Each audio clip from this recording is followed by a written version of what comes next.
Hello everyone, welcome to the Frontline Club. Thank you for coming.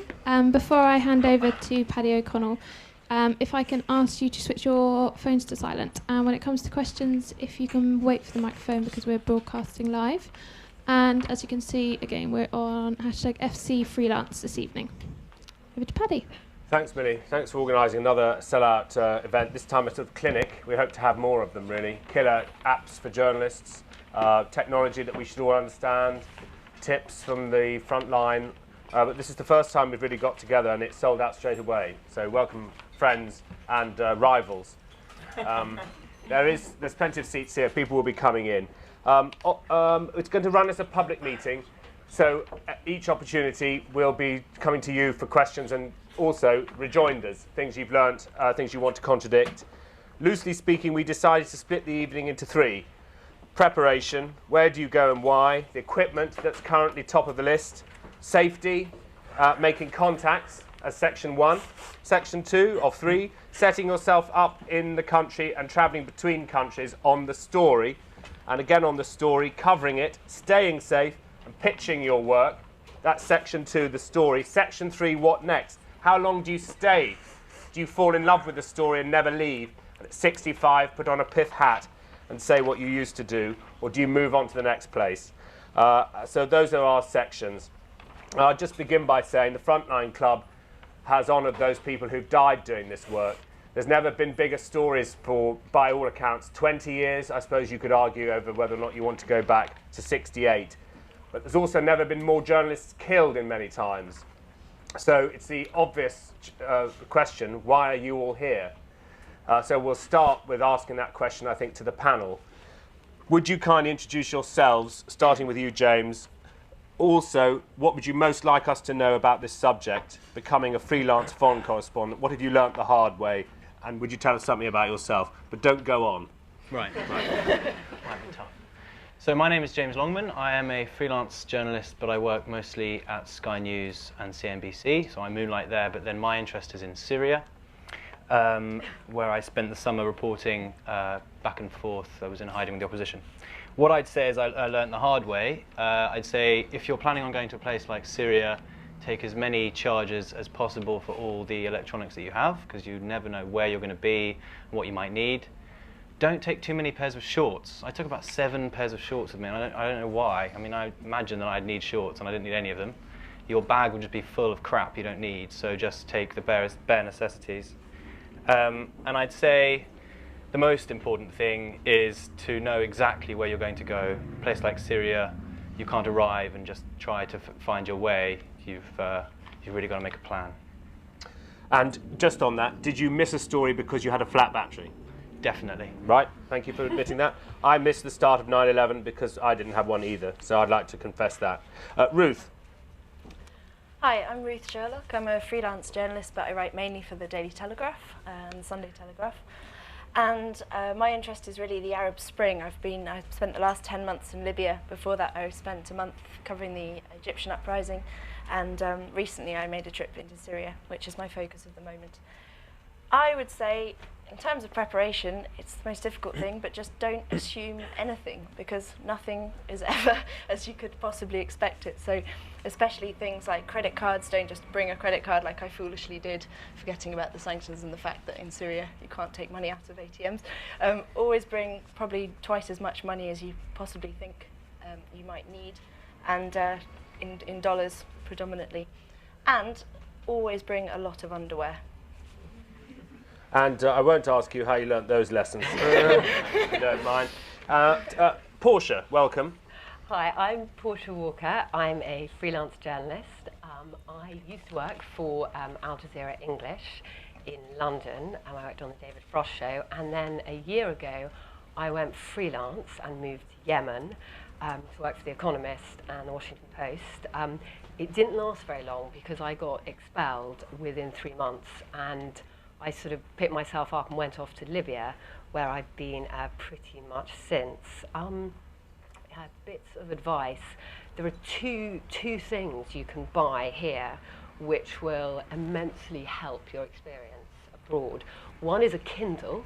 You're quite likely to be places where you might get quite bored, and you can read stuff in your Kindle. The second is a converter, which you can plug into the cigarette lighter of a car, and you can charge anything with it. So if you're in an area where the power's gone down, you can plug in your laptop, your phone, your satellite phone, and it has saved my life more times than I can remember. And there are more journalists in Libya than there are in Yemen. By getting thrown out of Yemen, did you lose status? Did you lose your place in the queue for all the freelance? Because there's plenty more freelancers in Libya. Yeah, absolutely. And that's, I think we're going to talk about going from one story to another.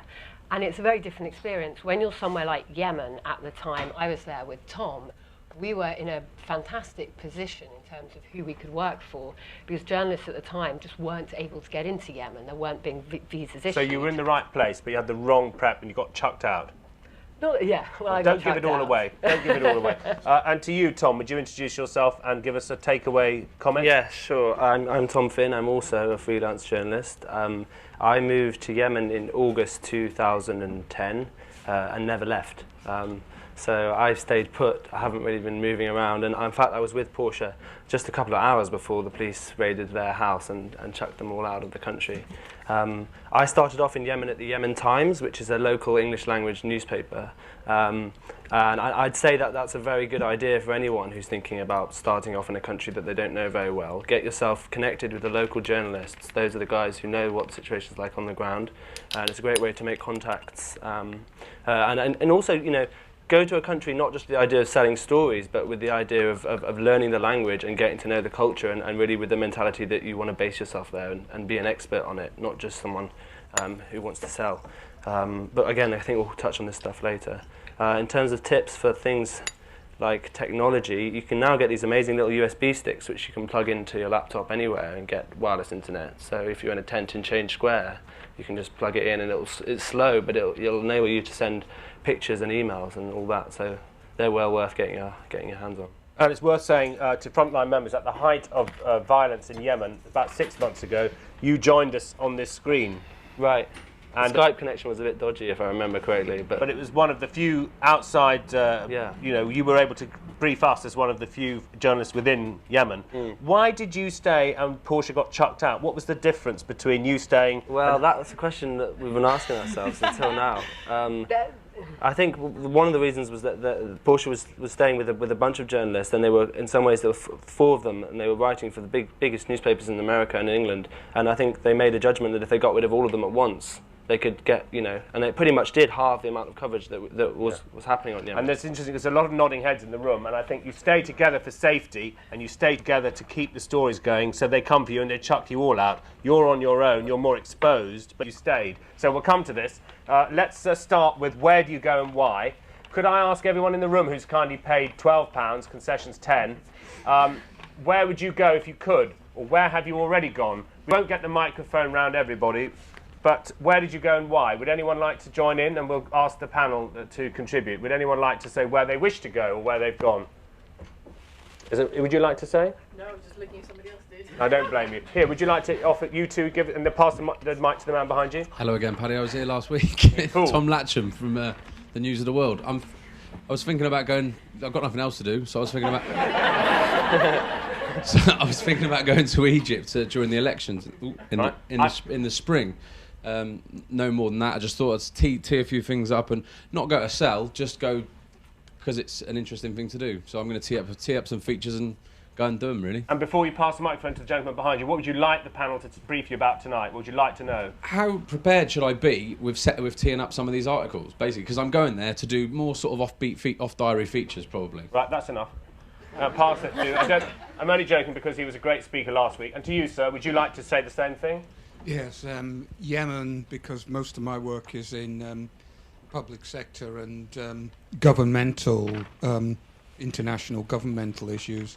And the first time I went there, I could see that there was a distinct lack of any realisation of what was likely to happen there, and indeed what did. So we were all unprepared. And what would you like to hear from this panel, who are quite youthful, I might add?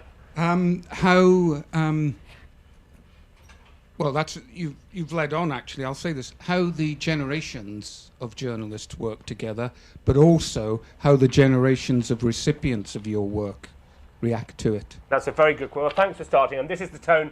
I'm coming to you in a minute. This is the tone for the whole evening. Don't leave wishing you'd said something. So can we just address some of this? Tom wants to go to Egypt. The gentleman behind wants to go to Yemen. In choosing where to go, why should you go to a place and where should it be? Would you start with going the same order? Right. Well, the reason I went to Syria, I think I'm slightly different to others here on the panel, is that Syria has been Syria is the place really that I've specialised in for the longest, and really no other in the Middle East as much. I went to Syria because of my love of the country, and I'd been studying it for a few years, and my degree was in Arabic, and I'd lived there. And so I wouldn't have had really the balls to go to a place like Libya because I didn't know enough about it. And so the reason my main reason for going, and in fact, one of my first trips to Syria was in order to complete my dissertation for my master's degree, which was on revolution in Syria. So the interest was really had been there for some time, and I'd say with regards to planning for what was the question about how the different journalists We'll come to that question first. Just come to that in a minute. Just a question of where do you go and why. I think you're telling me follow your nose. You care about it, go there. Absolutely, yeah. If you don't care about it as a freelance, don't go there? Well, I think early on, I mean, the thing is, I'm 25 now, so I think, if you're going to start a career in something, I think the first opening steps in that career, it's probably useful that you have a real passion for it, so that that can get you the experience that you need to go on and do other things that require perhaps more research and things that you don't know so much about. Ruth, where do you go and why? Well, I mean, one of the obvious things to look at is where it stands in the news agenda. So for me, in some ways, I've always ended up being in the country at the time where it seems to be highest on the news agenda. But also, it's a case of luck. And when you're talking about preparation, it's difficult to. I think the level of preparation also depends on the type of story that you want to cover. So, for example, if you're going somewhere like Syria, where you're going to be in a very hostile environment, in the sense that you have to be undercover and you can't operate openly, then you need a much more detailed level of preparation in terms of who you meet and where you go. But if you were thinking of going to Egypt or Libya, for me, it was a case of you almost want to seize the moment. You don't. There's a risk of thinking, well, I've got to prepare this and this and this. Often, when you get to the country, you find that there are so many people there that are willing to help you out. And so you're more opportunistic than James. James was caring about Syria. You care about the top news story. No, I mean, obviously I had a... There's nothing wrong. It's a journalist club. It's either yes or no. Do you care about the top news story more than Libya? I had an interest in the Middle East, but I knew that the top news story would certainly help me to... Is that a yes? Do you care more about the top... what is it, Libya or the top... What's top of the news? What is it for you? OK, at the moment, I guess the way I've operated has been top of the news. Lovely. Portia, where do you go and why? I think you obviously go somewhere that you're interested in and that you care about. I, like James, had studied Arabic, been covering the Middle East for a number of years. But then there's also the point Ruth's making, which is that sometimes you've got to go where there's a story. Something I would add is that you've also got to think about the cost of living. Because as a freelance journalist, you don't have a salary. You are paid by what you sell. And it might be initially quite hard to sell things. And somewhere like Yemen, you can live on extremely little money. Somewhere like Libya, you can't. And over to you, Tom. Yeah, I'd say that go to the place which isn't the biggest news story. Go to a place which is not number one like Egypt, where the revolution is, where all the other freelancers are, but somewhere which is slightly less off the radar. And then when news breaks, which it will, you'll be there. And also, it will force you as a journalist to think of more creative ways of selling stories, because if the big news isn't about Yemen, then you have to think about, well, how am I going to get a Western reader to read a story about Yemen? So it'll actually teach you to kind of come up with new ways of attracting interest. So at the very beginning, you've given us a very broad range, something, a specialism, more opportunistic. The question about preparation, does that mean that you should have ready at home in Britain a bag of dollars, euros, equipment, batteries and a contacts book ready to fly out to a news story? Ruth? Absolutely. I wish I'd followed that advice.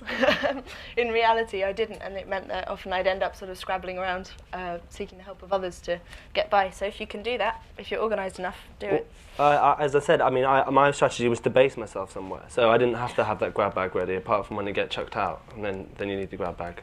Yeah, I was just going to say, I think we're already talking about two different models of being a freelance foreign correspondent, being a stringer based in a country where you're making a life there, you're learning everything about it, and you're really looking for stories and getting into them, and then the chasing the story. And what I'd say with chasing the story is that I think you actually do learn quite an important skill doing that, which is because there is so much more competition, there are so many more journalists there, you have to think about how to sell things in with a different angle. You have to find a way in that perhaps, you know, the huge team from the New York Times aren't able to get. And sometimes as a freelancer, where you're living with people, local people, because that's what you can afford to do, you can actually get an enormous amount of insight that other teams perhaps can't. I'd agree. That's a huge I'd agree. advantage, Competition certainly drives up the quality, and when journalists do parachute into Yemen, you'll find that they'll often end up writing the same stories as the last guy who parachuted in. So, like, you do, as you said, have to find ways to, as a freelancer, you're manoeuvring your way around the staff writers in a way who kind of land, do their big thing, and then.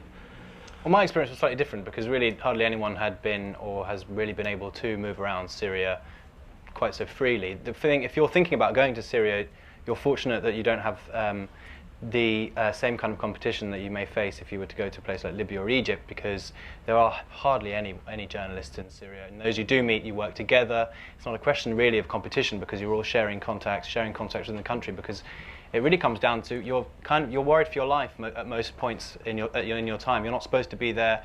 You're with people who are wanted by the government. So with regards to you know, making sure that you're kind of one step ahead, you're always one step ahead because you're in Syria. So. I'd like to, could I just add an extra Please do. point? On the issue of competition, it's a double-edged sword in some cases, because I went to Libya in early February, just sort of as people were starting to cross the border and get in. And journalists flooded in, and yes, the hotels were filled with journalists from every news outlet you could find.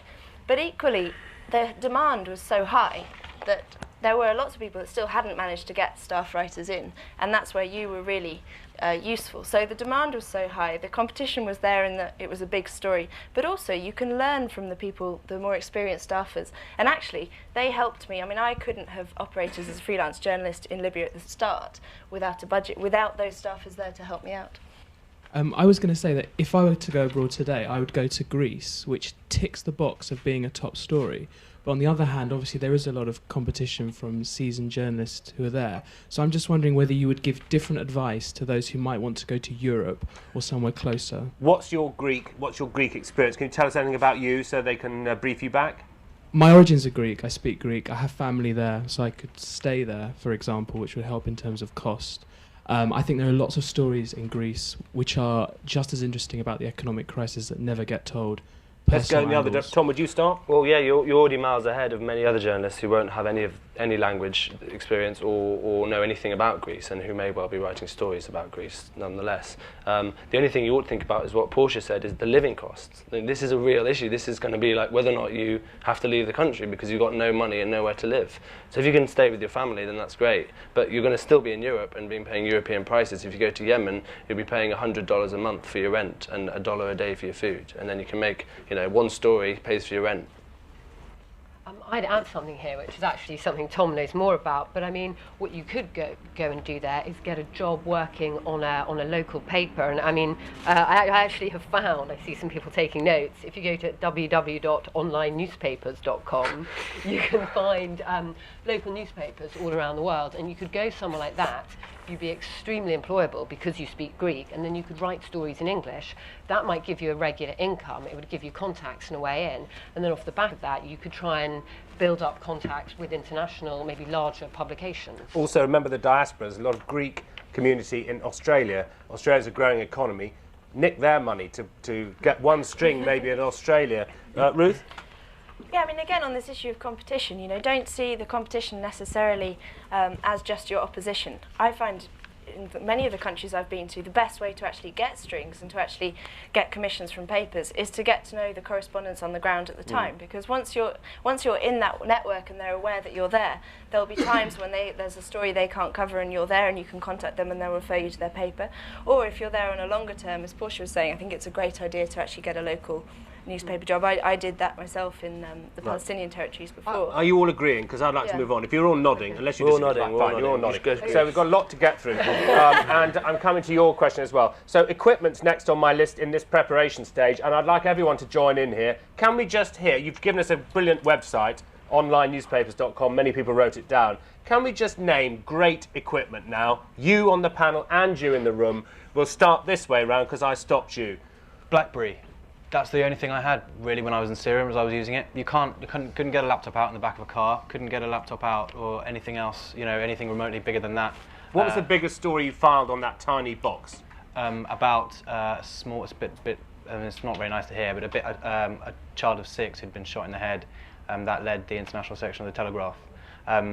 He had died after a bullet had gone through his father's shoulder and into this boy's head, and I had to file that evening, and I could only file it when I was in Rastan, and there was an airstrike the next day. There was really no way I could have filed on a computer. And that's a gruesome thing to write. Did you have to write? Did you get a bigger keyboard? Did you have a fold-out keyboard, or were you doing that thing? I just had to do that. Right. But thank you for telling us that. And to you, Ruth, killer equipment. Adapters and extra, you can get these what they called monkey energizers for your phones, extra charged up batteries for your phones. Did you use any solar stuff in these hot climates you were in? Solar stuff? Solar chargers? I didn't. That would have been a good idea. You fool! You mad fool. And anything else to add, Portia? We'll come to the room. Yeah, one thing I would point out was in some countries, it's happened in Egypt and it happened the whole way through in Libya, there was no phone access. Mobile phones didn't work and internet didn't work. So I think you bring things to bribe people who've got satellite equipment with. One thing I would suggest is get a computer with a camera so that you can do Skype interviews. I know a lot of correspondents out there make extra money by doing television interviews with GRN, Global Radio News, and you can, like Tom, you were saying, did one at the Frontline Club, but you need a camera that's got a video link up. Tom, I mentioned at the beginning we did a link up with you in this journalist club. Yeah. You were on that screen. Bluntly speaking, did that do you any good as a journalist to be having the Skype thing? No, to be on that event, to be broadcasting to the room full of journalists that you did that? Well, no, I didn't get paid for it, and I didn't get anything for it. So. No, that was at the stage when I was really trying to build myself as a journalist and try to establish myself, and I was doing anything from anyone that anyone threw to me. Did anything follow from that night, do you think? I got another 100 followers on Twitter, and it's all part of building up your profile. That's a yes, isn't it? Yeah, it is a yes. And I'll add that for me, I used the iPhone, but really, I'm in situations where iPhone is all I use. I take photos with it, I take quotes with it, I film people with it, I record sound with it. I've seen shocking things myself. I was in the field hospital in Sana'a when a baby child was brought in, had been shot in the head. I wasn't able to tweet because I couldn't find the words. So I just took a photo to start with. And then that gave me a bit of time to think about it, and then I was able to come up with the words later. But really, an iPhone, these things are extraordinary technology. And I've sold video. Apps as well. I've sold video off iPhone to Al Jazeera and Sky News. Even the quality of an iPhone now, as much as photographers hate it, is actually. And just to say that your mush from Sky down in Clapham, he lived there. He sold he got Sky on. He got that quote with getting our taxes back on his iPhone. Do you use an added booster for your iPhone, the charger thing, because the battery always runs out? I have a docking station which you listen to music on, and you can charge one of those from the mains, and then that'll last for 12 hours. And then have you heard of Lucy Live? Do you know about Lucy Live? No. It's a boosting system. You can use a proper microphone. It makes all your stuff greater quality, and it gives it back in studio quality. You could broadcast to the BBC on it. The BBC use it. It's called Lucy Live. Costs £300 for your iPhone. Right, anyone else in the room? Anything to share? What we've mentioned, equipment, things you know that you'd like to pass on, even to your rivals. But hang on, we're just going to give you a microphone. And any questions you have on equipment, because we haven't heard much about video cameras, but... Can I start with a question? Please. Portia, you were talking about...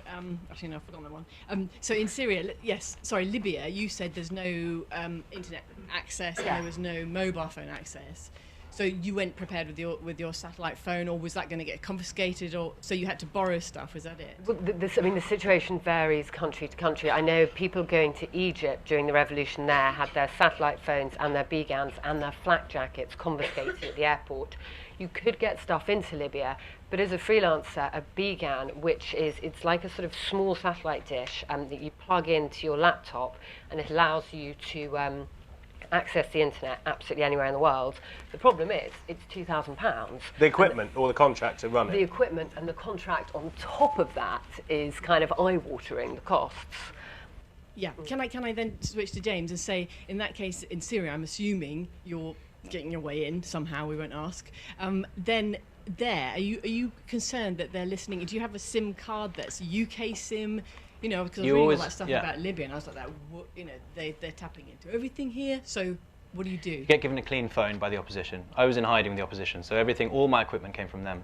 They made that clear that would have to happen. Yeah. The one lesson you learn when you go to a place like this is that anyone you're talking with, their life is probably in far greater danger than your own. So you have to take the advice from these people, and they're the ones who are going to give you the best advice. So, for instance, on my computer, I had a thing called Tor, which you probably have heard about, and that will allow you to browse the internet without anyone knowing about it. They're all using that in Syria. Facebook, Skype, people talk about this. It's quite. How do you spell Tor? T-O-R-E, I think. Is that right? Without an E. T-O-R, that's right. You can just download that for the Mac, and it works a dream. They all use it. Skype and Facebook as well. In Yemen, they use Hotspot Shield. It's the same thing. Yeah. Everyone who wants to. Will you talk to us about Tor from the front room? Yeah, How sure. do you know about it? I'm probably the worst person to talk about technology, but I was in Syria this summer as well, and I used Tor Project. Yeah. It's free. It's really simple to use because even I could use it. What advantage did it give you as a technophobe? Basically, you can use it on Firefox. You can't use it on Google Chrome. I think only Firefox. And it gives you anonymity. You just click it and then that's it. You don't just do anything activate else. your Onion or something. Yeah. But what does it do? What does it do? It gives you anonymity. Yeah, it rediverts your traffic through Another other server. servers. All over the world. Yeah. Yeah. I had one proxy, in Libya and Yemen where I was registered in Nottingham. So I had one for Syria as well as security. To you, sir, we're on equipment at the moment. Yeah, it's a question more than a Please. comment. You talked about photo and video. To what extent do you go there with the intention to sell photo and video as well as print? And to what extent is it sort of an added extra if you can? I started in print, and I mainly used to go and go to a place and get quotes and get out and then write your story. But actually, if you're in a unique position when you're there and you're one of the only journalists there, then for God's sake, take some photos and take some video, even if you don't know how to shoot it, because people are going to want it. And so take a video camera with you as well. You should definitely do that, but it's also important to remember that for lack of internet connection, you won't be able to send FTP files because there's no internet, and even if you have it, it's not fast enough. The only place in Syria where it has it is fast enough connection to be able to send something like a video is even compressed is the Four Seasons in Damascus, which no freelancer should be going to if they're in undercover. So, what's the answer to the guy here? You need to try and find a way to. What I would often do with pictures is to save them on my Gmail, and also for articles. This is also very important. You shouldn't use a server because even on tour I was scared. So what I would do is I would save my article to my draft box on my Gmail account, give my password to the editor at the Telegraph, who would then log in and then take it out of my draft. So you'd never use the server, and that goes for pictures as well. Video, it's a lot more difficult, and I actually had to wait until I was out of the country to be able to send stuff, send footage. But in other countries, you might not have the same problem. No, definitely that's not. Syria. That's In just Yemen, Syria. I've FTP'd video. And it's the least developed country in the Middle East. Okay, I'm going to move on because I think the equipment talk we can all have after this, and some people love to have it and some people don't. But I think you've led us into safety. In fact, all the way along you've given us you've talked about competition, and for me, I often interpret competition as meaning people take more and more risks as freelancers until the point where they're all alone in a very bad place, often doing brave things or often doing fatal things. So would you like to talk about that? We'll also listen to the room, and I'm coming to your question about contacts at the end of this first session. So Ruth, would you like to begin on this question of safety preparation going to a foreign place? Absolutely. Well, if you can, a flak jacket, especially if you're going into a war zone, is a must. And how you get that, if you want to invest in it, or sometimes you can even ask bigger news organisations to perhaps lend you one. I think here contacts can be hugely, hugely helpful. I went into Libya never having been to a war zone, never really knowing what to expect. But I paired up with some more experienced journalists, and they let me travel in their car to the front lines. And really, when you're first getting your feet in these places, I think it's really important to remember, especially with a war zone, with a front line, you're all going for basically the similar story, and just be aware, watch your colleagues, learn from them. There's really no need to push even beyond that initially, especially because you often end up putting other people in danger, and some of the locals on the ground that might be working with you can be in danger. So here, actually, really use your competition. Really learn from them. Portia, are you a risk taker or are you a risk averter? Do I have to answer that question? Well, I mean, yeah, you do really.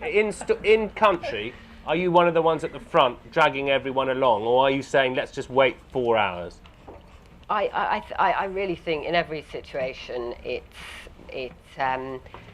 going to vary. I think it's often not so much a question of when you're going forward and how far you're going forward as when you're going back, knowing when it's time to leave. Yeah. And that was often the case in Libya. You know, there'd be various very frightening, dangerous things happen, and a key thing was knowing right now. And the same in Yemen, we go. What I would say is that you know, situations vary, and I've had two very different experiences of covering stories. And one is where you're undercover, and if you're going to Syria, you can't show up in a flak jacket, you know, with your helmet crossing the border. And in Yemen, I couldn't pitch up on a student visa like we all did with a flak jacket. In Libya, on the other hand, and bear in mind this is about preparation. We're coming to staying safe on a story. I'm talking about preparing to go somewhere. Well, what you were saying about competition, driving, making people take more risks. There's not that much competition in Yemen, but I have noticed that, broadly speaking, there are two types of journalists. One, when bullets start going off, they run towards the bullets, and the others run in the opposite direction. I run away. Yeah. But I've seen journalists who run towards the bullets, and they're not photographers. Actually, they just want to be there, right in the middle, seeing everything for themselves. And that's kind of a personal choice in a way. That's about covering the story. I'm interested in prep here. But being safe before the event. Well, tell everyone where you're going, or at least someone has to know where you're going. Definitely. If you go somewhere no one knows, it's just a fool's game, because you could go missing for 3 days and no one would even know. So give me an example. Who did you tell? If someone said go now to a town, did you make sure you told someone? Yeah, well, I have a Yemeni landlord, and when I'm going somewhere, I just tell him I'm going. And if I don't come back after a few hours, he starts calling a few people. And James, and I had a deal with my friend Max, who I live with, and I said to him, if you don't hear from me every half day, then you tell my boss at Sky, and that was what we did. It also depends on the type of story you're covering. Like, for example, in Syria, when I went into Syria, I arranged with my editor, I gave them all of my passwords, my Facebook, my Gmail, that may not be wise, but and Skype, and said, look, if you don't hear from me in so many hours, change all of my passwords. So if you're captured in Syria, one of the main reasons you might be captured is for information on the people you've been working with. Obviously that renders you useless to your captors if you can't access. Do you all travel with any kind of tourniquet? Do you travel with any kind of one basic first aid thing? Small first aid kit. You can get belts that work as tourniquets. Do you always travel with one? I have forgotten it on occasion, but I generally have travelled with it. So you don't? Do you have a rule? I don't tend to travel with a first aid kit, but again, it's difficult because I'm living there. So it's a difficult. I mean, I should have one in my bag wherever I'm going, but it's almost a lifestyle. Why don't you? Well, I should have one, but maybe I should have one. Well, you're here to give advice to other people. You can also get pretty elaborate life insurance. It's worth looking around, because insure and go on the high street is not going to insure you if you decide to go to a place like Syria. So what you've got to do is, there are some remarkable insurance companies that are throughout the Middle East, and there's one particularly in Jordan called Anglo-Arab Insurance. And for only $100, they will insure you up to even sending a helicopter to come and find you somewhere if you've had your legs shot off. Say it again. Anglo-Arab insurers, and they're in Jordan, and they're amazing. And obviously, you're not going to be able to get the Halifax or whoever it is to be able to cover you. These people, and it's really important to do, because I don't get travel insurance when I go on my regular holidays, but believe me, you need it in a place like Syria. One thing to think about as well is hostile environment training. Yeah. I spent sort of 8 months in Libya without any kind of hostile environment training, and then my editors sort of realised and with horror put me straight onto one. And actually, I found it really, really useful, because a lot of papers won't use you unless you have this. And also the health and safety, the first aid, this kind of stuff is really something that you learn. It's 3 intensive days of learning what to do if someone's armed. Also hostage situations. Hostage situations. It's really worth thinking. The Rory Peck Foundation does it for free. How much does it cost you? $1,000, and they pay about $1,200, and they'll pay about $750 of it. Yeah, that's right. Yeah, you end up paying about £200 if you get on the Rory Peck Trust. They're an organisation that works with freelancers and fixers to pay for them to get this training. But if you are working for a string regularly, talk to them about that as well. Don't assume that you have to do that on your own back. They should help. Right. So that's a very good takeaway. And there's a question coming here, and then we're coming back to you, because you raised something that I haven't forgotten either. Did you say you applied for your visa as a student visa, and to what extent do you sort of lie in that respect, speaking from experience of being deported? Well, can you be brief? Can I add to my experience being deported that I had written a story that really upset the government, and I think that may have been why I was deported. As to visas, I mean, as much as you can, when you can, you want to get a journalist visa. Yeah. I've just got a new visa for Libya, it's a journalist visa. Sometimes you can't. For Syria, you can't. You get a tourist visa. It's as and when. It's also worth talking, given this is about the Arab Spring, I know for a fact that a couple of journalists who've been to Syria, if you know someone in the embassy, they will tell you when the Googler is on holiday, and they will give you a visa. It actually works like that, and that's not even a joke. And Sue Lloyd-Roberts did a report for Newsnight by getting in as a Byzantine interested student. She crossed the border as a tourist interested in Byzantine ding-dongs.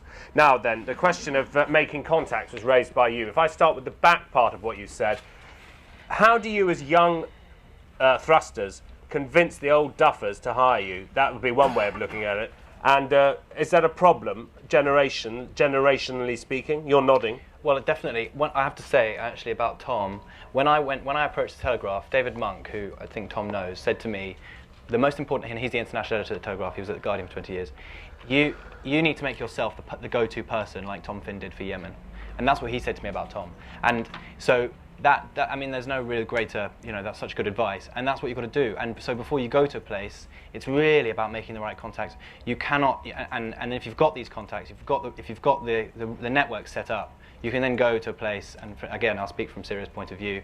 There wasn't anyone able to go in. There wasn't anyone with the contact network that I'd had there. I'd been writing about Syria for about a year previously. I had a way in. I had a way to places which other people hadn't been to before.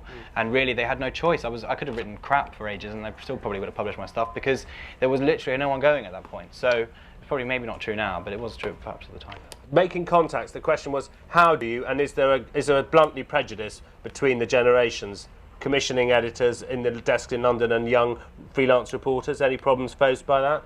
I think you've got an asset in that you're extremely cheap. 2011's been an extraordinarily expensive year for foreign news. There's been one event after another, and every single news organisation has had their budgets incredibly stretched. So I think we've all been extremely fortunate being freelancers this year. It might not have been the same a year ago, it might not be the same in a year's time. People, I think, were, I don't want to say desperate, but if you could do a story very cheaply, they were much more likely to take it. Tom, you've been writing for The Guardian, Time, Foreign Policy magazine, The Economist, Christian Science Monitor, sort of showing off in a way. But if I wanted to come to Yemen and I rang you, I said, Tom, look, bluntly, I want to get a little bit of your work. Would you help me? Yeah, of course. And the strings that I got were from help from other people. So, like, whenever anyone sends an email to me saying they're coming to Yemen, the first thing I'm trying to do is help them get in. And I will always say that they it's all about generosity. Hold on. This gentleman here who asked the question wants to go to Yemen. Will you help him tonight? Yeah, I'll help him, of course. Yeah. Right, that's your question answered, I think. But I think, can I just say something?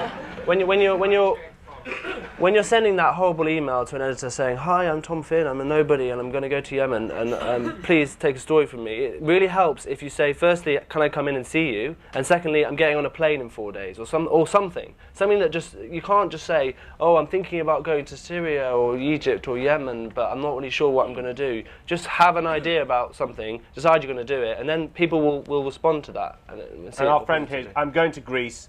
I want to go in a month." Yeah. Is that right? Yeah, this is a story that I might have found out about that no one else seems to know about, that's going on here, and this is something that I might... You've got access, maybe even approach them with a story in mind. Just bringing the microphone to you. Whilst we're doing that, do make sure to make that connection, if you will, at the end. Anyone else have anything to add on making contacts, including how difficult it is and how it's a bit of a closed shop? But you go next. Yeah, just how much did it cost to start up? Yep. £375 for the plane ticket. Right, but then we've mentioned £1,200 for a safety course, a computer, an iPhone. What's the maximum? Would anyone like to add to our friend? Rent. When you move to a new place, a bit of float in case you don't sell a story. Yeah, and how long was it before you started selling stories? Well, I went there, and as soon as I arrived, I was working at the Yemen Times, so I decided I was going to set that gig up, and I was getting $500 a month, and that covered my rent, and that was enough to break even for a while. Some people pay very late, so you might have to have a 2-month, 3-month float. I think that's very true. Would you like to say more? Do some people not pay? Well, I wasn't based in it. People generally don't. I mean, that's not been my experience, but it depends. I think if you go and work for a local, you've got to be prepared to take some bit of a pay cut from what I've explained. Let's just stick on making contacts. It is the most difficult thing to do. I'm on a contract which pays me very well at the BBC, but I'm a freelance contract. But still, the people I meet... No, absolutely, I'm very lucky. I'm not boasting, I'm admitting it. But still, the people I meet give me work now. It's not based on the contract, it's based on people... I've met people here who've given me work. So this question of making contacts remains very crucial. I think we should talk more about it. I don't know if you're going to. I just wanted you to go sort of back to basics. I mean, do you kind of contact all the foreign editors? Just write messages. People want to hear from you. Call them. I'd say one crucial factor is don't underestimate the importance of just being on the ground. I know that is a big risk to take, you know, to just buy a plane ticket with your own money and go there. But I was working in the West Bank for a tiny organisation, and then for the Christian Science Monitor, and a friend said, come to Egypt for a few days. And I went for, this was just before the start of the revolution, I went with a backpack for 3 days and stayed for 6 months. I didn't have any strings, but once you're there, it makes a huge difference in the editor's mind. They don't have to consider you anymore. And also remember this, that now the newspapers desperately need a name and a city. They need someone to be there. They don't want to run AP or Reuters. So I've been in situations before where they'll even stick your name, someone's name on a byline just for some colour. What does it look like where you are on the road you're on? So in back to basics, sometimes if you're just there, I think a big advantage as well is that editors have reams of emails. I always call. I'll send an email and then probably an hour later call. On Skype, you know, you can do that incredibly cheaply if you're a place that has internet. Just call and remind them who you are and where you are. And actually, that's how you get around the age issue as well, because you don't have to tell them how old you are. Also, I mean, we're talking a lot about newspapers, but we know the broadcasters are using the newspaper journalists in quite a lot of places. But on the question of making contacts, how do you make contacts on the ground? Say Tom Latcham wants to go to Egypt, doesn't speak Arabic, just guessing there, and the News of the World never news to demand it. I don't know about that, but and our friend here does speak Greek. I mean, bluntly, how do you find a useful contact from Britain in Greece or Egypt? Let's just restrict ourselves to a Western European country and to an Arab Spring country. Does anyone want to start? How would he go about? Well, if you're parachuting in, then usually you get a fixer, and that's your way of getting in. But then again, that's $100 a day, so it depends what you're planning on doing. But go and find the local journalists. There are local journalists in all of these countries who know everything about that. Can you ring them from here? Can you ring round 5? Of course you can. They have websites, they have Facebook accounts, they have Twitter accounts. You know, people have blogs. You can follow. The world's amazingly connected now. And they're interested in meeting you. You can help them as well. You think any other tips on making contacts? No, I think we've covered it. Okay, we've started that. Anyone want to make any points on making contacts before we move on to another section? Yes, several people. So let's go around everyone. And there's one behind you, Millie, and there's 2 in the front. Would you like to go? Do you have to know where you're going when you contact an editor initially, or could you ask them for advice? Do you think that's okay to ask them where they want or need more coverage? They're unlikely to respond with advice. I think you probably should have a plan, at least some kind of plan. It's okay. I mean, I wouldn't say I've never got a response. Don't ignore the ability of editors to ignore emails. Yes. Yeah. Call them. Yeah, hi. I work for Reuters, so I just thought I'd put a word in for us. Name dropper. Yeah. Well, we have a lot of people on the ground in all these places. We have big offices in Cairo, Beirut, Tunisia, Algeria, whatever. And it's always worth dropping in to see us. There might be something going there, or even just to know the people. And certainly if you get in trouble, if you know the Reuters people, we'd be willing to help you out there as well. Can you keep the microphone for a second? If anyone has any questions. Are you hiring? Do you take emails? If I'm in Greece, can he email you if I'm in Egypt? It goes every way. I mean, we'll take stuff on spec. People might get a job out of it. Tom just has, haven't you? Yeah. And I would add, it's not that we want to use people for cannon fodder. Quite the opposite. But in terms of making contact, Reuters is there on the ground, and we'd be glad to hear from you. There are many people who are still hiring. Reuters are one of the few organisations that are still hiring. And just on video, to keep the microphone, you hiring man. Does video sell you? Can video sell you better than words at the moment? I mean, it's a dangerous thing to say because obviously we don't want to ramp up. Probably about the same. I'd say one thing about photographers: we're a bit reluctant with photographers because if we say to somebody, "Well, if you get a good shot," that kind of encourages people to go out for a money shot, which is dangerous. So we don't want to put people in that position. But certainly for text or words. And what do you do at Reuters? I'm on the World Desk. So can we come up? Can we find you at the end and take your name? You certainly can. Yeah. Thank you. That's another one. and making contact to there in the front here. This is amazing. Oh, hello. Hello. Hi, I'm Daphne. I work for GRN. Three of the people on the panel do work for us, Tom, Portia, and Ruth. Would you kindly explain who GRN is, just for anyone else? Yes, GRN used to be called Global Radio News. We are a reporters agency, and we connect reporters on the ground to broadcasters who are our clients. You're a middle woman. Yeah, we're a middle company.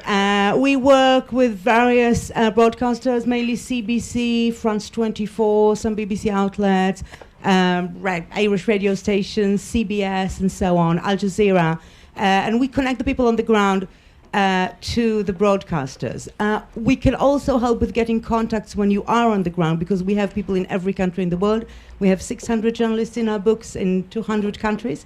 And I think we got to Ruth through one of our correspondents. I think it was Nick Mayo who put us onto you. So, you know, it's a way to make connections. And a lot of people call us and say, just like they introduced, we want to go, what should we do? What would be the right place to go to? And it's good as well, because you can build your own... Go on, you go first. GRN's just fantastic. I mean, it's a great way to make a lot of money very quickly. You know, So I'm just pointing. I thought there was a question. You can put a profile on there as well, so it's a nice way for freelancers to connect to each other. And it's a great way of building experience in broadcast. When I went to Yemen, I'd never done a live broadcast, and within a few weeks, you know.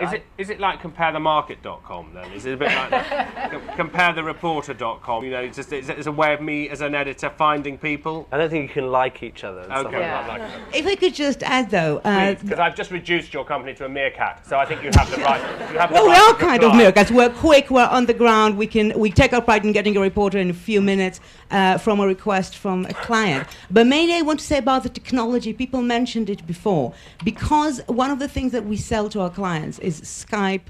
Skype Envisions on the ground. If you have a mobile phone, or if you have a laptop with you and you can do a Skype, then it could be very, very useful. It could raise the money you get from a phoner, which we pay less money, to a Skype Envision, which we pay more, and you get exposure all around the world with big broadcasters. So it's definitely worth doing, worth being charged, and worth having the equipment. And are you staying around at the end, middle woman company? Yes, myself and Mace, my colleague, and Henry were all here and talked to us. Thank you. Would you stand up so that people can see you? I'm sorry. I almost want to clap. Useful woman who helps you make money. So now we're moving on to stage 2, the story. Setting yourself up in a country, travelling between countries, covering the story, staying safe during the story, which is why I'm sorry I interrupted you earlier, and pitching your work. Now, obviously, one thing that strikes me is that you're not yet star reporters, and a lot of the stuff I read and see myself is from big names, people who I greatly respect myself. But your stuff I'm reading as well. So when you set yourself up in a country, no, I'm learning from, but you know, and I've said earlier, we've all learned from you. But when you decide to set yourself up in a country, do you stay away from where there's all these big old beasts, or do you go? Would you go wherever the story was? Ruth, I think I'll start with you. Does it matter what when you set yourself up in a country, does it matter who the competition is if the story's big enough for you? Look, if the story is really big, Libya was huge, then I think actually, and if you're just at the beginning of your game, they can be an absolutely huge help in financially and facilitating you to actually go to the places where the story is. But the other side of this is don't get too stuck to them. I mean, keep your independence. I mean, one of the ways that I sort of kept myself slightly sort of identified, got a sort of edge, as it were, as a freelancer, is, I think it was mentioned before, is being with the local community. If you can't afford to stay in some of these big hotels, you often bed down with a family, or you go, or you use your local contacts. I mean, don't underestimate the kindness of the locals on the ground. James, you're nodding. Did you to set yourself up in Syria? Did you live? Thank you. Did you live in someone's back room? I could only live in homes of the opposition. There was nowhere else I could have stayed. There was no option but to do that, and I was always alone. I never met another journalist while I was in Syria, because the chances of that are very slim, and you wouldn't want to draw attention to yourself. You can only ever travel on your own. There would be no way that I could travel with a team. When Sky went in undercover, just last a few months ago, which I helped set up, they could have a skeleton team of 2 plus an Arab, so he could melt away into the crowd should anything happen. It really was a different sort of setup to being able to be in one of these big, like a Rixos or anything like that. Yeah, I'd say go and see, what do you call them, the big old beasts. Because they also used to be small, measly freelancers, and you know, and there was someone who helped them become where they got to. So they're normally actually quite nice if you're confident enough to go and say hi to them. I dated an Israeli girl a while ago, and I was thinking about going to Israel and sort of setting up there. In the end, it didn't work out. Could be quite a trip around the world. But I rang up Jeremy Bowen. I just emailed Jeremy Bowen, and I said, you know, can you chat? And I spoke to him for half an hour on the phone. You know, that is a real big beast, and he didn't mind. He actually wanted to share his information. So just be interested, and people will talk to you. I mean, it was the same when I was at the Screws. You know, someone emails me, say, can you have work experience? Of course I can, help you out. You know, we want to help out other journalists. Yeah, that's really true. My experience with Sky, I didn't do. Many of you would have done a journalism degree. I didn't do anything like that. I wrote an email to someone at Sky. I found an email address. I wrote it. I said, I'd like to come and talk to you. I speak Arabic. Can I meet with you? He said yes. That was a year ago, and I've been working there since. People do listen. They really are. They care about young journalists. So be prepared to basically bed down in anywhere.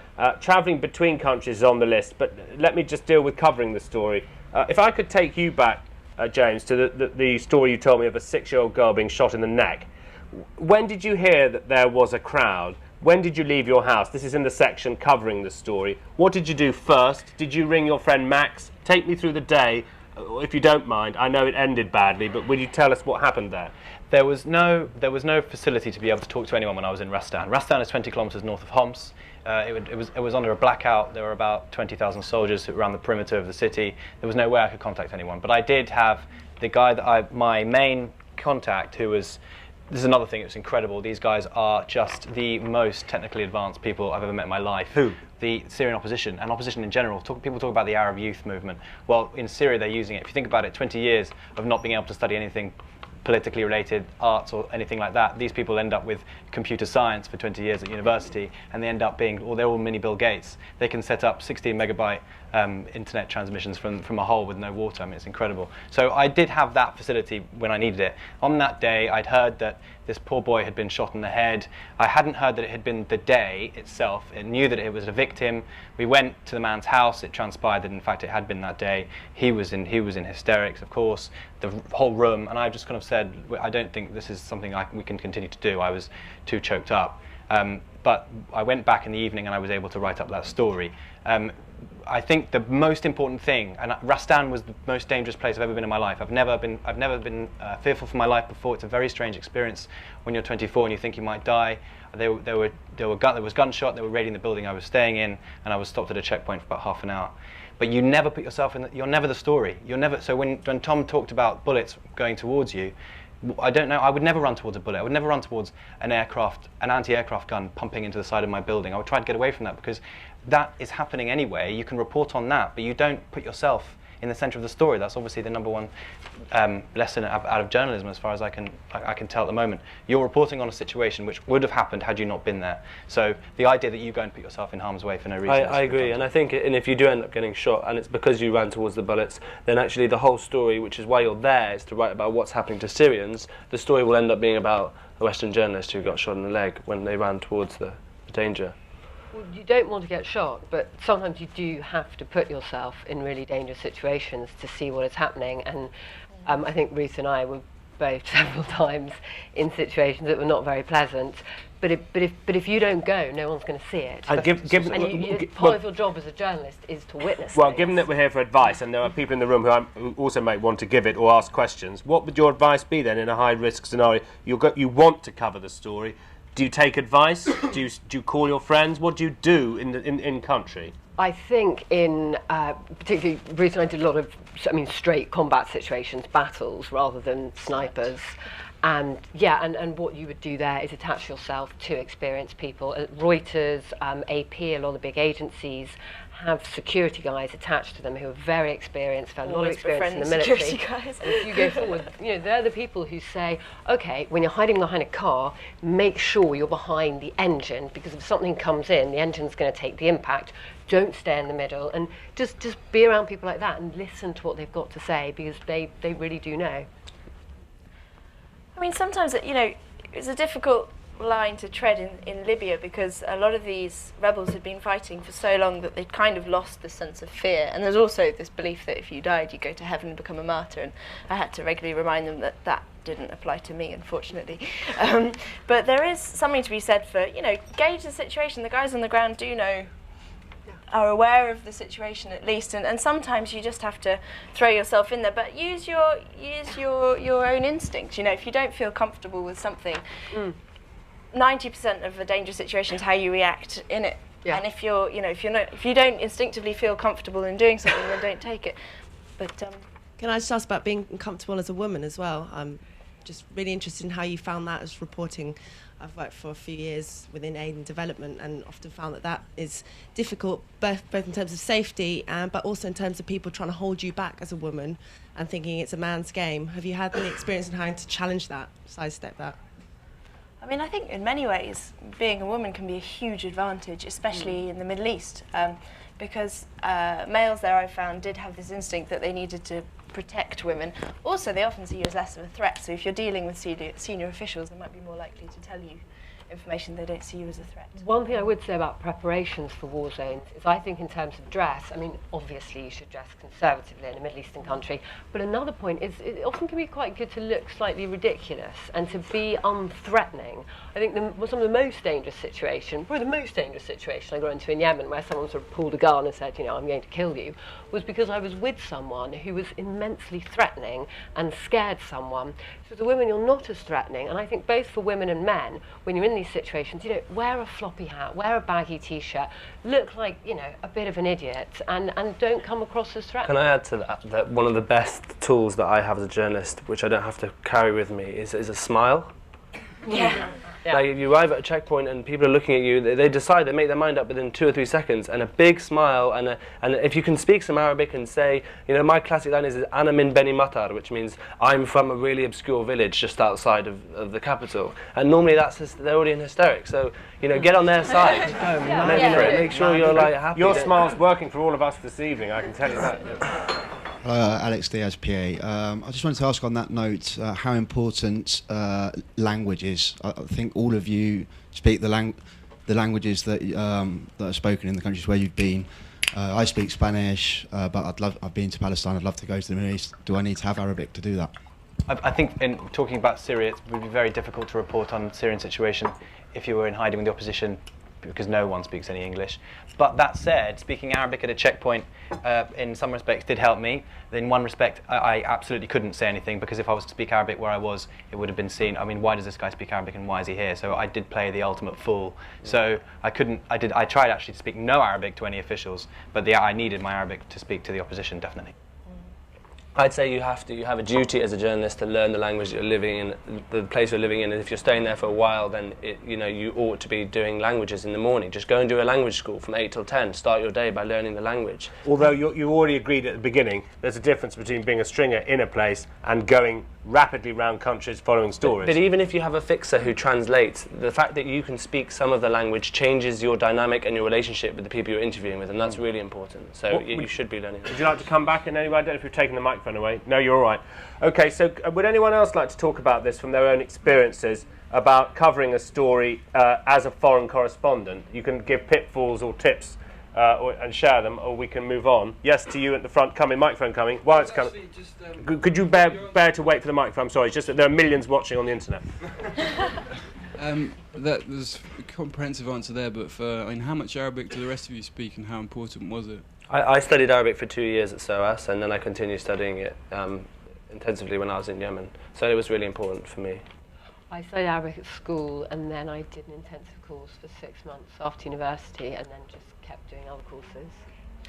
I did study some Arabic at university in evening classes, but I mean my Arabic is not fluent, but I think the key there is really your approach and your attitude. Yes, there are areas, like when I went to Syria, it was very, very difficult to be able to take an interview if you don't speak the language, but there are always ways and means. There are people that speak the language, and the point is the way that you behave towards locals. That is the key, perhaps even more than languages. I mean, I have struggled in answering these questions this evening in terms of preparation things, because actually the one thing that has just carried me through this year is the way that when you get there, people will help you, will work with you, and the key thing to that is to just be open and approachable. So I try as much as possible to speak the local language. I completely agree that if you're in one place, you should learn the language. Let's just ask, but there may be cases when you can't. Whilst you've made this distinction, it's obviously a very big difference between being a British woman in Libya where a large part of people are on the side of the NATO airstrikes and being one in Afghanistan where they are not. So in terms of this advice, obviously it changes country to country, but what about being Western, as you all are, in countries that we're talking about, the Arab Spring countries, you've mentioned Israel, Greece, obviously we're not going to talk about here. Does it give you a demonstrable duty to know when to withdraw? Culturally, you're staying in someone's home. How long should you do that? As a story, should you pull out as a Westerner? What kind of Western questions have we not covered that we should before we move on to pitching your work? Well, don't underestimate the extent to which you stand out. I mean, people, if you're in Yemen, in Sana'a, and you're in a roundabout or you're in a marketplace, everyone's looking at you, even if they're not staring at you. You really do stand out, and you should be aware of that. But also, don't forget also about Arab hospitality. And as you were talking about, I mean, the fact of the matter is that in Yemen, there's seen as a duty on someone who sees a foreigner to take them into their house and to provide them with food. So, you should embrace that. And actually, it's been a really great way to get to know people. So covering a story, have you ever wanted to get on and been sit down for a 6-course meal for 3 hours? Well, it's worse than that. You have to chew gat for 6 hours, which is worse than eating. Well, you spend forever holed up in these rooms which are just full of smoke, and you have to sleep in it and eat in it and watch endless Al Jazeera all day, all night. So it is bad, but you learn so much because people talk with you and they're desperate to talk to you. They're desperate to talk to you. Western divisions, Western advantages. Well, even sometimes I'd wear niqab in Yemen. Where just you're wearing a black robe and only your eyes can be seen. People can still tell just by the way you walk. However, there have been, I've spent time in Syria, not in the last year, but where you can, and I was able to sort of disappear in a bit more. I mean, these countries vary hugely, and Yemen is a totally different place to Lebanon, or parts of Latin America. I mean, we've talked so much about the Middle East, but there are places around the world, I think, where as a Westerner you could disappear in. Cultural differences are, of course, a key thing, and that's perhaps one of the difficulties of parachuting in. That I learned this over time, over 10 months in Libya. You learn how the locals work, and you try to adapt. So it's very difficult to try as much as possible. It's very difficult to try and sort of often be more patient than you might think. Give more time to something that you think is very difficult when you're on deadline. But also, going back to the lady's question about being a woman in the Middle East, this is where this applies a lot. I mean, the hospitality thing was a huge advantage in that I embedded with rebels around Sirte, the last stronghold of the Gaddafi regime. I'd lived with them for 2 weeks and was taken to all sorts of places on the locals' transport. But also, there are assumptions about Western women that you perhaps as a woman have to be aware of. I woke up one evening sleeping with this at the top of a staircase by myself where all the rebels were sleeping downstairs, and I woke up starkly one night to find a guy just sort of holding my hand and sitting at the end of my bed holding my hand and moving his fingers up, and was completely shameless about it, because as far as he was that particular person, I don't want to make sweeping generalisations, but there is this idea that perhaps as a Westerner you are more liberal. And perhaps I add one thing to that. No, you can't, because you want to go first. Just quickly, I'd also say that, I mean, I absolutely adore Syria. I've always loved the area, the region, and many other parts of North Africa and the Levant. And it's true to say that if we're talking about the Arab Spring, Middle Eastern hospitality, they'll welcome you and they want to talk to you. But what I experienced in Syria as well is an incredibly savvy and politically well aware and media savvy opposition movement who say things like, well, if you want to talk to a defected soldier, you need to give me something back in return, which means a number at this news organisation or things like the other. So be prepared that they're not just going to welcome you in and everything's fine and you can waddle in from place to place. I also had to fight. I was in the middle of fights between two different groups who wanted me to go. One wanted me to go to a defected soldier. One wanted me to go to a hospital. And you really do need to make those decisions, those snap decisions then and there. Who's going to make you safe? Who's got the better story? And where can I get most out of this?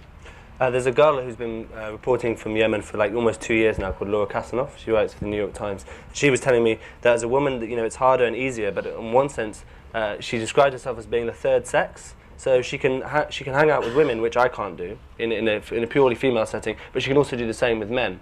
So I think that's an interesting way of looking at it. There are like different advantages and disadvantages. So I'd like to ask you to join in, or as I'm going to move on to pitching, please join in on this element. Yeah, please. It's a quick question about embedding. Quite a lot of you are embedding with different opposition groups or whoever. Do you ever need to take a judgment that perhaps you're being used to meet their ends more than, as a journalist, you feel that you should be doing? I mean, probably in Syria and other places that you're covering, it's not as big a sort of moral judgment, but I think there is a significant moral question there about that. Sorry, I'm talking too much, but this is something I thought about before the talk. So I don't use fixers, but I work a lot with activists who call themselves citizen journalists, and I think there is a fuzzy line between activist and citizen journalist. These people are incredibly well informed, as you said. They basically devote their whole life to covering the revolution in their country. From the moment they wake up, they turn on the computer and they find out what's happening. Look at Wael Gomin, who's coming here in February. Right.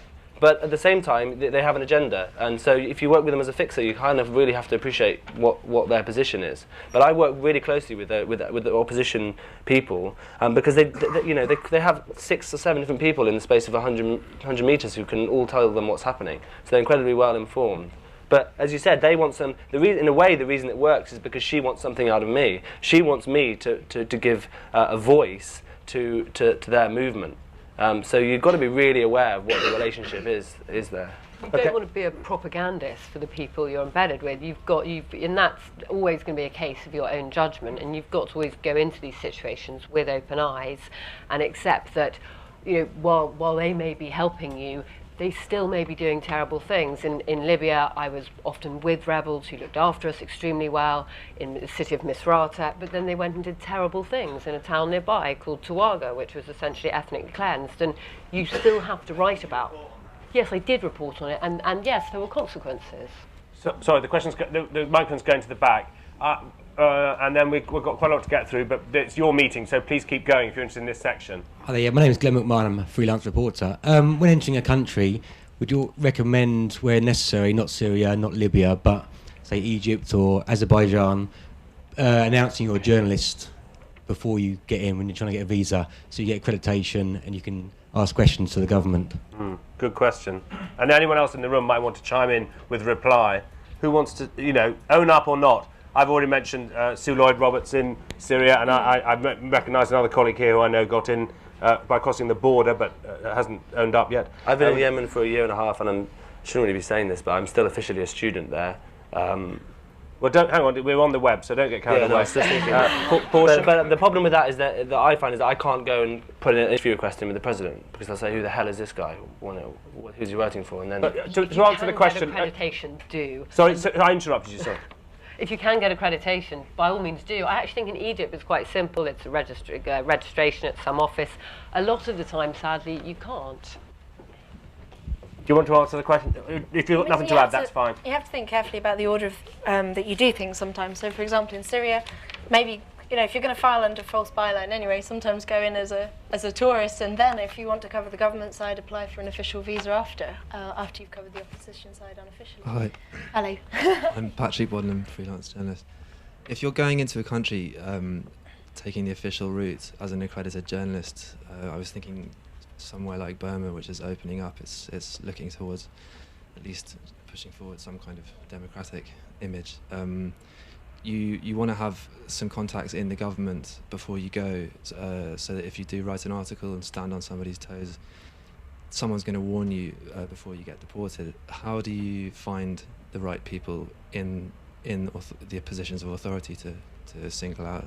I think if before you've gone, you've pitched some ideas to, let's say, broadsheet, that it might be that they have the contacts that you need. Certainly when I was in Syria, Sky would tell me. I'm a freelancer at Sky, they have no responsibility over me at all. But they said to me, if ever you're in trouble, you could talk to us because we can talk to the government quicker than most other people. So you'll find that big news organisations will be able to get those contacts. So if you've pitched before, it might be that you might be able to push a few buttons and they'll be able to give you some contacts. Does anyone else have anything to add from their own experience about this credentials question raised at the back? You're next to the man from Reuters, and Reuters and the BBC would by and large want you to have credentials, but they also break the rules. So what would you like to, is there a microphone near our friend? Would you like to offer a posh reply from Reuters? A posh reply? No, generally we want credentials. We don't like to send people in undercover too often. It's, Reuters is a big organisation. There's a lot of things at stake going from people's personal safety. And we've had a lot of bad things happen to our people, including in Damascus, to corporate considerations. So we usually try and play it straight. But that doesn't mean we don't do things occasionally. Yeah, and I just wondered, in terms of trying to give our friend advice, it's almost like mostly do it, but sometimes not. But would you like to comment? Well, it's just to pick up on a point of safety. Is anyone on the panel, the fixers you've known, the contacts you've had, that you're aware, have they ever been injured or died because of hanging around you doing your journalistic work, that you're aware? The first time I was in Syria, my main contact was arrested, and I mean he'd been dobbed in by someone. It happens often. It meant that I had to leave the country within about 10 hours, and I got a call at 2 a.m. telling me that I had to leave, and I went and had to get a car to Lebanon. So he subsequently left. It may have been because of me, it may have not been because of me, but he hadn't been arrested beforehand, and he was my main contact in the country. Thankfully, he got out afterwards. They didn't realise who he had, but yes, it happens. This is, but you've, as I said earlier, you make these people well aware of the risks by talking to someone like you, and they are aware as well. It hasn't happened to me, but it is an ethical question, the relationship between a journalist and a fixer. And to some extent, what responsibilities do you have as a journalist towards the fixer who's working with you? On the one hand, that's their job. That's what they want to do. And if they know the risks involved and something happens to them, then it's not your fault. But as you said, you draw attention to yourself. And if fixer gets killed or injured with you, there's no doubt that you're going to feel some responsibility for that, because as a result of you being there, they were put in danger. We didn't fully answer your question about credentials, but we're going to move on because it sounds like there isn't an answer, but I know that's not the most helpful thing. Pitching the story, I didn't hear, Portia, I interrupted you there. Would you like to kick off here on how, we've followed your earlier plans, we've rung up someone, we've said we're very clever and we've got lots of gizmos and gadgets and we're going tomorrow. So how do I pitch a story? Does it have to be specific? I'm going to interview Saif al-Islam Gaddafi. I know the hospital is in. Who would turn that down? But what if it's a rubbish old thing? You want to go up somewhere, you've got no idea what it is. How do you pitch a story? I think there are two ways it's going to happen. One, if you're very lucky, I think we all have been, you are somewhere and news breaks out and you phone in and you say, oh, I'm in Yemen and there's like 20,000 people protesting and it looks pretty big from here. And they go, great, 500 words by 4 p.m. And that's when it's easy. Has that happened to you? Yes. Can you tell us, you made a phone call before and you said I'm here? Well, I had gone to Yemen to be the economist person in Yemen and the Washington Posts, and I got to Yemen and got it in huge demonstrations kicked off. The Arab Spring started happening and it was very clear I had to write a story. However, once I got to Libya, I initially went in with the Washington Post, but then that contract ended and I was there on my own. There were loads of other journalists. There wasn't obvious news. And then what you've got to do is find a story and say, hey, I've come across this. Because I'm a poor freelancer, was taking public transport and met a load of foreign nurses who were stuck in a hospital and they hadn't been paid for 6 months, so they were too scared to leave, and there were rockets falling on the one where they were living. And I called up an English newspaper and said, hey, this has happened. And they said, okay, great, write about it. And Ruth, would you like to say anything about pitching? An experienced correspondent told me basically it can work as sound bites. Just be very, very simple when you're speaking to an editor and try as hard as possible to relate it to something that they already know. So the journalist I was speaking to would always relate some kind of Libya scenario to maybe something that happened in Bosnia, or try and just keep it simple and think about it before you ring them. I'd say ring them rather than email. Maybe email after, but ring. And think about it, and think about it in one line. What's your top line? Because that's what the editor wants to know.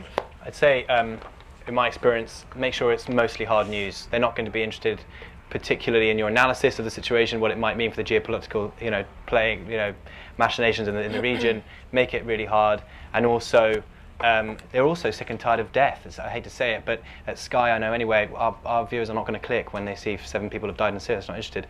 So you've got to find other ways to report on a story which don't top line with 12 dead on this day and the other, because it's happening, I'm afraid, far too much. Yeah, try and find quirky. There's another really important point. You've got to know who you're pitching to, and the News of the World is going to want one particular top line, one particular angle, and the Telegraph and the Guardian, not anymore, that's a good point, is going to want something totally different. You've got to know who you're pitching to, what kind of stories they're interested in, how many foreign pages they have, what's their political leaning, how they've covered it in the past.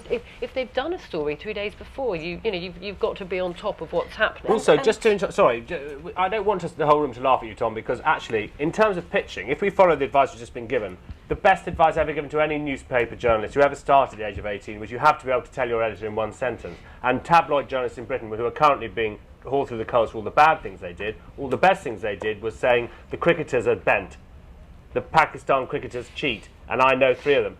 Would you like me to prove it? It's quite a big story. So actually, that's very good advice, isn't it? Can you ring an editor from a crackly phone line and say, Saif al-Islam's been arrested? Get them excited. Imagine that Yeah. they're sitting in a desk, they want to be there themselves, and actually just tell them something that gets them excited. Are they hapless old romantics, these old foreign news editors? Well, I don't know about that. I mean, they're my employers, so I'm not going to start saying things about them. But I think someone once said to me, keep it simple. So, one of the editors at The Guardian once said to me, let your tweets breathe, which is quite a way of putting it. So you tweet, you only have this much, you only have that much to say. You have to really get it concise and sorry, the mic's in the middle of the room. Sorry, you come back to you in a minute. Yeah. We just talked a bit about competition tonight, and also about how there's a really media-savvy, technologically advanced group of young people in all of the countries that we're all interested in. Is the competition now against them? Are foreign desks wanting their voice because they've grown up in these countries much more than they want white middle-class kids who've rocked up with a plane ticket and a Kindle? Who are you talking about there? You've got a point, but they've got an agenda. So, you know, they're going to want someone who's maybe they won't have such a bias. Well, that's a question about the future of the job of being a foreign correspondent. I think everyone's asking, and you know, I personally think we're always going to need two things. We're always going to need people on the ground who live and breathe the story, who know it inside out. That's locals, and that's, you know, bureaus and stringers and people who are living there. And then you need people who do parachute in. I was actually just listening to someone doing a talk the other day who talked about some journalists who had parachuted in, and everyone felt so sorry for them because they were a total idiot and had no idea what was happening. And then they wrote the best story. Because sometimes when you come from somewhere else, you see it in a way that no one else has seen it. And sometimes in Libya, I got really used to things, and I take a break and I come back and I'd be like, oh God, you know, children injured in a hospital because a rocket's fallen is actually a huge deal, and that is really important. So I think there is there's a huge place for both kinds of journalists. Yeah, and look at all the British people laughing at the North Koreans crying. Did they laugh when we cried at Diana dying? Was it reported the same way? And was there anyone in North Korea or anyone able to report Korea to us in a new way? And also, where the son of Gaddafi is being, why is there no reporting from where he's being held up? Well, why is there no reporting from there? I mean, this is obviously a great vacuum that people could be working on. And if you wanted to pitch that story, it pitches itself in a sentence, doesn't it? I'm in there. I'm in Zintan. Right. So, does anyone have anything to say about the story which we missed? Because we've got to move on in the final 15 minutes. If you want, please do. Yes. Sorry. In terms of, there are, you know, features. Don't forget too much about features. It's easy sometimes to get gripped by the news lead, the news line, what's happening today.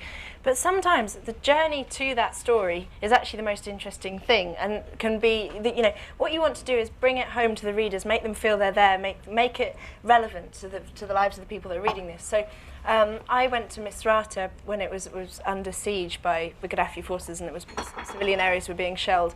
The only way to get there was by boat, and I went with a fishing boat of 12 rebel fighters who were just young boys who just picked up a gun, and just telling the story of getting there and the personal stories of these guys, why they were going to fight, their type of attitudes. These were people that were probably going to go and kill people, and probably already had killed in their own home city of Benghazi, and yet, you know, when dolphins appeared, they sort of put their guns down, started crying and pointing, look at the dolphin.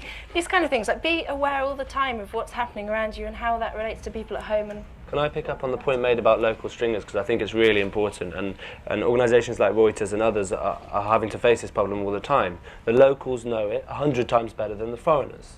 There's no doubt about that. And actually, I think your position as a foreign journalist is to supplement what they already know. And if you're not working with them, what are you doing? Because actually, if you're just surrounded by, you know, by Western journalists and Western aid workers, you're really not telling very much that anyone else couldn't be telling. So, I mean, the only reason and often that the local journalists aren't being employed is because they don't speak English. So those organisations ought also to be thinking about training those local journalists and setting up centres if they want to really get to the really, really good reporting.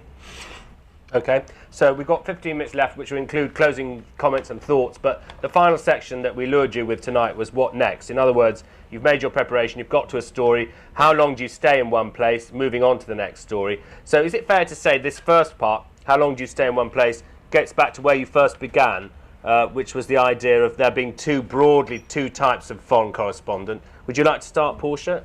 How long do you stay in one place?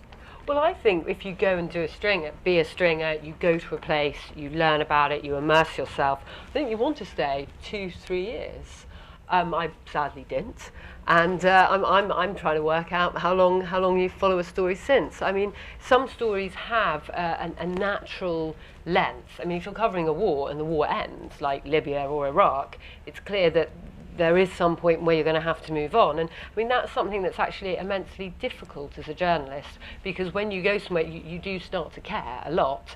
And when the media spotlight moves away, you do have to make a decision. Do you follow the work, or do you immerse yourself deeper in a story that perhaps is important to you? Well, we know the answer to that from Ruth. It's push off as soon as you can. What did you say? Push off as soon as you can. Story over. Move. Where's my ticket? No, look, a lot of it comes down to personal circumstance and luck and your relationship with your editors and who you're working for. I used for more than a year I lived in the Palestinian territories, and I loved that story. I'd studied Israel-Palestine issue at university, so basically for 3 years this was my subject, and I thought that there was no way I could ever cover anything else. And then my friend dragged me away to Egypt, and suddenly you get caught up in the next thing. I think it depends. It's down to a personal thing. You know, there's also financial. If you're in a place where you don't necessarily have a proper stringer contract with a monthly salary, and you keep calling, and the news desk is less and less interested in the stories, then, you know, sadly you have to do something about that, and you have to react to that. So it's down to personal. How long will I stay in Syria? Well, for hopefully most of my career. It's a country I love, and I will continue to cover it.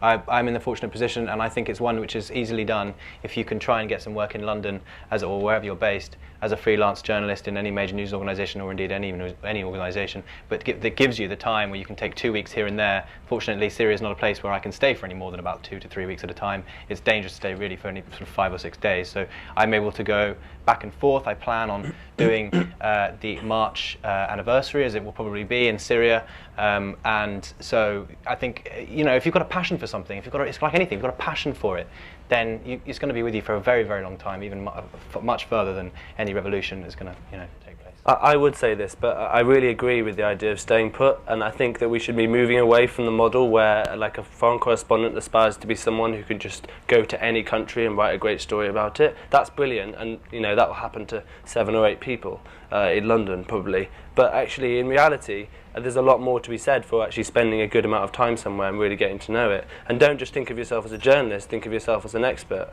Actually, you should be able to do more than just write a 500-word news story. You should be able to, you know, maybe go back into academia or write, you know, at length about something. Microphone's going to you, and then you, and then you. No, you didn't. You I just want to say that I think what Tom says is absolutely spot on. It's all about a beat. You've got to know your story completely, absolutely inside out. And moving around is all well and good, but you just don't know the story as well as if you're stopping on a place. And would you like to share something from your own career? Well, I covered the war in the Balkans for 7 years, and I reckon I knew that story relatively well. But of course, I had to come back and make a life here, and, you know.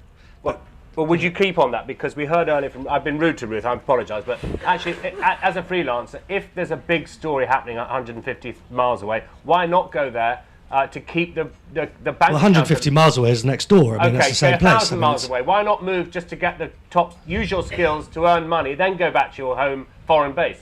Well, you can do that as well, but if you're based in London, you're travelling Middle East, Asia, South America, jumping from one place to another, relying entirely on the fixer, and you can't ever really understand the story. So how have you made it? But as Portia said, you can very clearly give a overview focus, which is also very important. But beat journalism is what it's all about. And a beat is a story. So have you earned a living since the Balkan War ended? Yeah, I started GRN, so I've been running can other correspondents and what we like best is people that live in a country. And you're hiring at the moment, are you, in a way? We're always hiring, because all organisations can't afford to have staff. Right, so we can come up and find you at the end as well. Absolutely, you can. can. When your beat goes cold. What happens when your beat goes cold? Well, then but you know, you potentially have some other work. You potentially, you know, a lot of people write books. A lot of people work for local newspapers. A lot of people work for local TV stations. I mean, they do other things. Yeah. I think this is just a point I think we need to make, that the model of the foreign correspondent is changing, and beats will go cold, and you can't necessarily at this stage rely on your income as a journalist. You may have to have something else going on for you.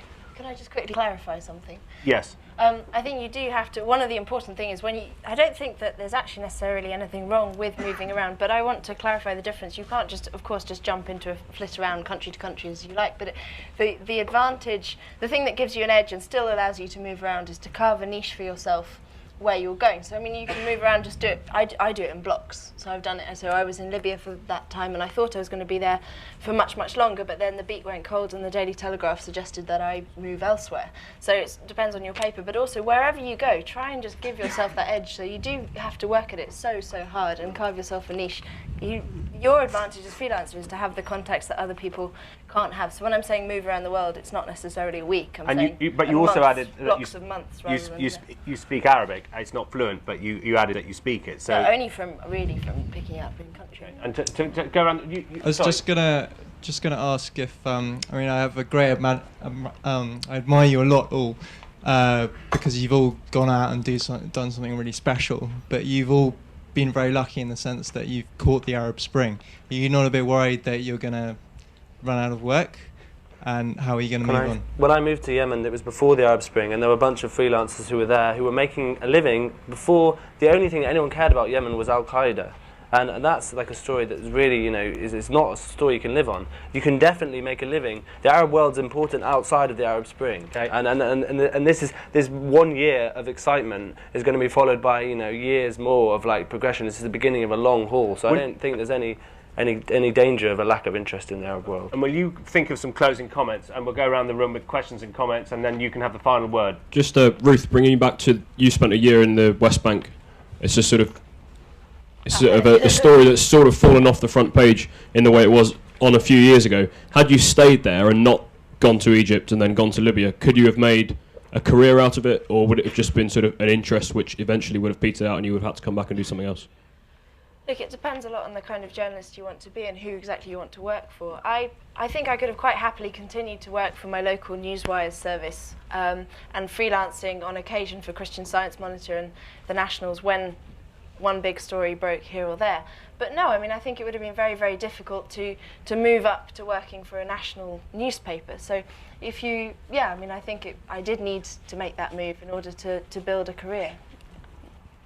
At the risk of contradicting my chief here for a sec. No, that's interesting for the rest of us. We're very, very happy when people are immersed in the story, know the story, and are staying in a place. But we were also absolutely delighted when Portia said, "Oh, I'm in Libya," or when somebody just jumps in where the story is just happening. So mobility and making fast decisions to go on a story when it's hot is also very useful for us and for the freelancers. We're grateful for the distinction. I can see we've all heard sort of two themes. It's quite difficult to understand it all at once. But can I ask you for some closing thoughts, because we should end on time given that we're journalists, and we're going the opposite direction. Tom, many people paid £12 to come and listen to you, and the question was, it was worth it. It was worth it. But was there anything that you missed? Was there anything that you heard that changed your mind? If you had to, don't repeat anything. If you had to start again, what didn't we say? What did you hear that made you think anew? Don't necessarily start with the premise that I'm going to become a foreign correspondent.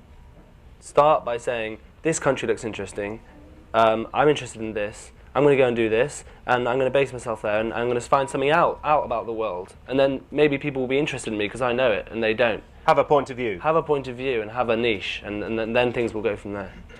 I'd absolutely agree. I don't think you should take the view, I'm going to be a foreign correspondent. I think you need to develop a real passion about a place and learn about it. And the other thing is, you've got to... I think everyone has this. You've got to sometimes overcome your shyness in whatever it is. You've just got to go. You've got to move abroad. You've got to call up the person you don't know. You've got to go up to the person in the street who maybe looks a bit intimidating, and you've just got to get out there and do it.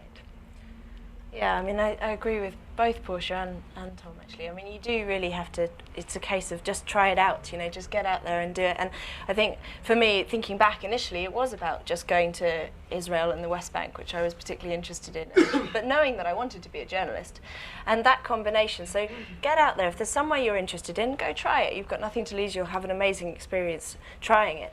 But the other thing to be really aware of is really don't be frightened of approaching the big beasts as they approach. I've had so much help from senior correspondents in terms of advice, in contacts and everything. Just don't underestimate their will to help you, and just don't be frightened to just give it a go, I think. And there's always someone doing more than what you're doing, but if you go and do something like this, most people won't be doing anything like what you're doing. You've got to always remember that it's possible. I didn't do anything. Sort of 18 months ago, I was doing, just finishing my masters. You can anything, literally anything is possible. And doing these things, you get to experience a whole gamut of human emotion, which you don't get to come into contact with living your daily life in a place like London. Well, thank you all very much indeed. I mean, there's some faces in the room who are very seasoned reporters and haven't spoken, I think because they've enjoyed listening to you, as I think we all have. You've done an extraordinary job with some quite cheeky nonsense, so thank you for putting up with that. I've written down lots of things. Be simple, remember the news of the screws. Okay, it had its problems and it's been closed and it's all a disaster, but the journalist there knew how to tell a story in a sentence, and you're nodding, saying, Tom, you need to do the same. Tor, a website that can conceal your identity. GRN, who are hiring tonight, and so are Reuters. A gentleman here in the audience who wants to go to Yemen, and one of our best young reporters is going to help you. But all of you sharing awful stories and great experience. On behalf of all of us who's listened to you, Tom, Finn, Portia Walker, James Longman, Ruth Charlotte, thank you very much indeed.